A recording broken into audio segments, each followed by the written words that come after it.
Good morning. How's everyone doing today?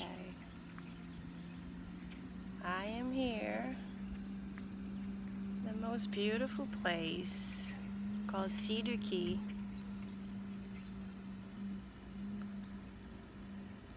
It's an island on the west coast of Florida.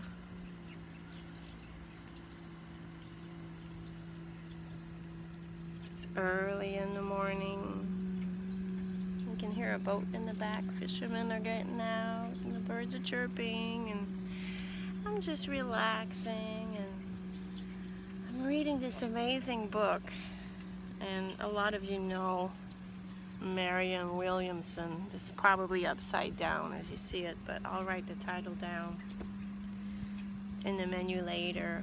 And she has some great insight on anything. And this book is actually a return to love, and she talks about the Course of Miracles, the Course in Miracles, and a lot of people are, familiar with that course. And it's her take. Oh, there's a little hermit crab crossing the deck in front of me. So cute.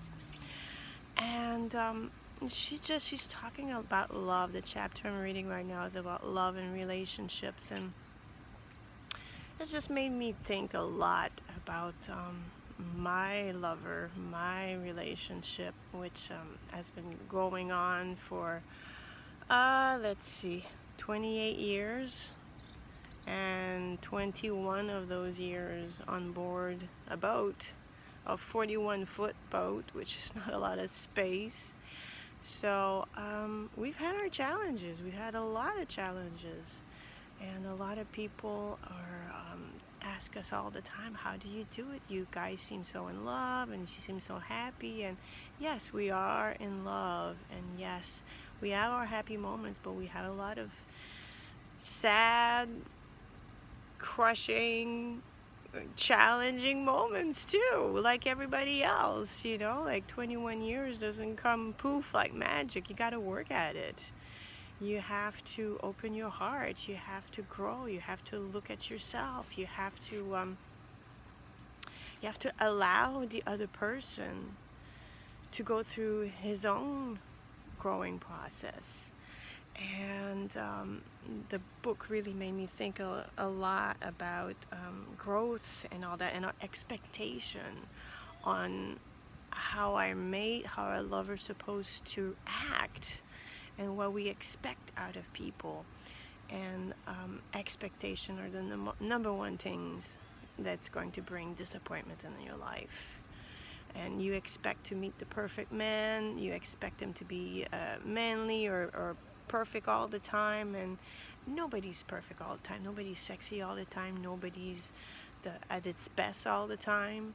And we have to accept that, because what we project out into the world is what we are inside, and what we see that is lacking in the other person is oftentimes lacking in us.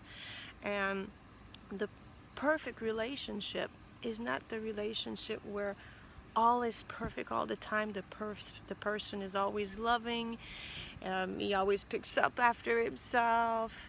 He's always in love and makes you twirls and make you dance all night and takes care of the kids and goes to work and makes mega bucks. And of course, the perfect world, that's what we will see on TV, and that's what they tell you that reality is supposed to be. But the perfect person is the person that helps you grow and that loves you no matter what. And it's the person that triggers that growth in you. The person that helps you transform and shatter these illusions that you may have about yourself, that helps you face your fears, that brings about this situation that you realize that you have these fears, you realize you have these things in your life that you want to face and let go, and that helps you grow. And in so many ways, my husband's been there through thick and thin. We've had years where we didn't know what was wrong with me, and I had like 5 specialists at one time pumping me with pills and doing exams, and I was always sick. And my husband pull through for me. He was there, he was supporting me, taking care of me, and yes, that's an aspect of a man that I want to. Why do I love that? Is because I'm getting the support that I need, and I am a supportive person as well. But there's also been these times where, we were challenged, and I was pulled in a certain way in my life, and he was in a different space in his life. And we seriously asked ourselves what's going on, and what do you want out of life, and is this going anywhere? And when we don't really have a lot of fights, I would say, my husband and I. Mostly we'll it happens, of course, but we're not the type that screams and hollers. That's so childish.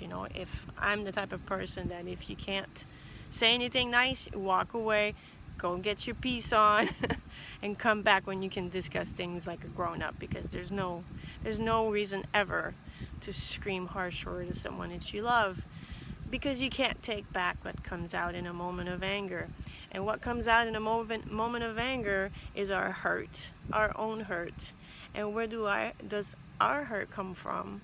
It comes from our own space of unhealed and fear in our hearts. It comes from our own story, our own judgments, our own expectation on the person. And oftentimes when we found ourselves in a space in our life where we were challenged through whatever, it could be anything, I would look at how can I make this situation better? What is my purpose in this relationship? It's always aim and strive to do the best that you can do, even when you're challenged with the person's behavior. How can you support that person to be the best so that you can be your best? And by doing so, you shift the energy of you expecting that person to make your life better, and you take responsibility and take action into making your own life better by helping that person making your life better. Does that make sense?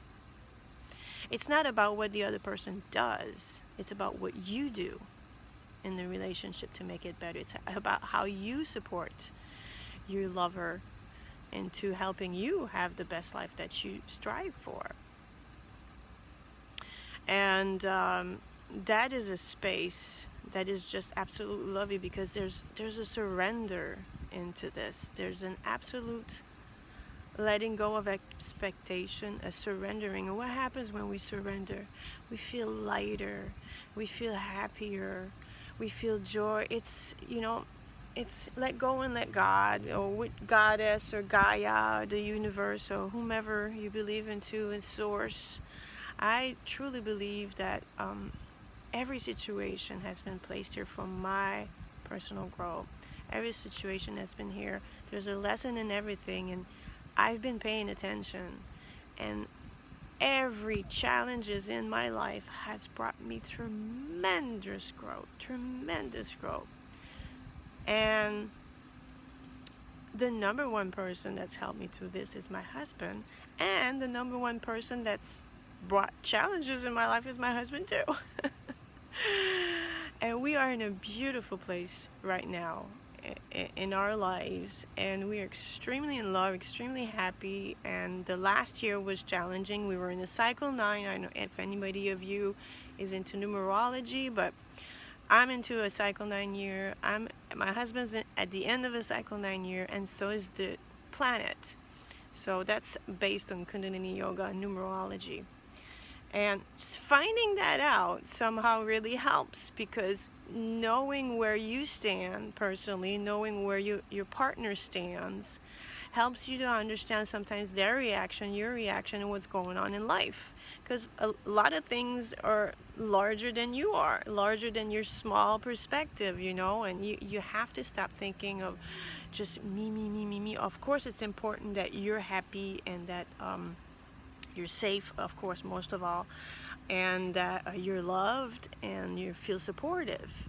But I just want you to observe, and how do you project your fears? How do you project your expectation into a relationship, and how does that affect the other person? Because when we project what we expect, it makes the person feel like they may not be enough, even if we don't talk about it.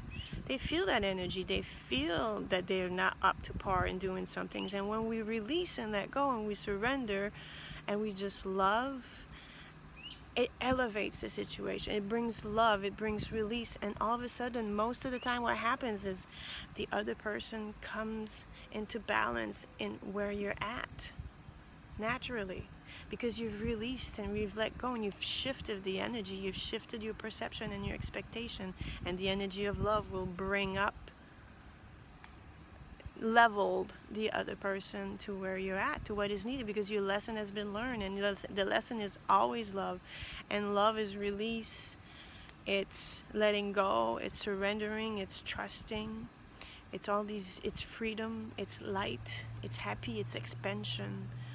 And if we can make these decisions and release our expectation, I think that's the number one thing that will make a relationship strong. And who am I to speak, right? I have been with someone for 28 years, and someone that is quite a challenging person. I wouldn't say challenging. I would say, my husband's a big Viking. He's an extremist, loud, boisterous man, and he's the most romantic and the most amazing, beautiful soul. But don't just look at people on the surface, and look also at what their light is, what their energy is, and what they bring about in your heart. And trust your instinct, trust your intuition. And I don't mean to stay with someone if it's really not happening. I just want you to be aware that if you have a great relationship going on and something's happening, try shifting the perception into, well, the other person's not doing this, so I'm unhappy. Shift the perception to, what can you do to make yourself happy? And once you shift that perception and that perspective, you'll see a lot of changes come in your life. Always bring it back to you. What can you do to uplift and to make the best out of this situation? How can you make this situation the best for everyone involved, including you? And with that in mind, you'll always end up with love winning. And that's it. That's all I got for this morning. I just wanted to share that with you, and I love you all. I have you an amazing weekend, and I'm just gonna go continue reading that book and sending love. Bye.